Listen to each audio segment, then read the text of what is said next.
నీ గది తలుపులు మూసెయ్యి, ఏకాంత ప్రార్థన చెయ్యి. యథార్థంగా నీ హృదయంలో ఉన్నదేదో అదంతా ఆయన ఎదుట కుమ్మరించు. దేవునికి నీకు మధ్య జరిగే వ్యక్తిగత సంభాషణే ప్రార్థన.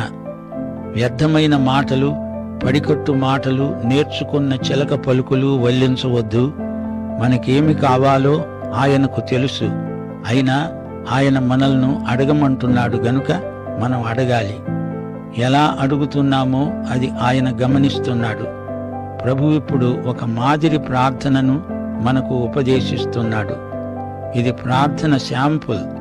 ప్రతి విశ్వాసి ఈ పద్ధతిలో ప్రార్థించాలని ప్రభు అభీష్టం. ఆకలిగా ఉన్నప్పుడు ఆహారము దయచెయ్యి అని అడగవచ్చు.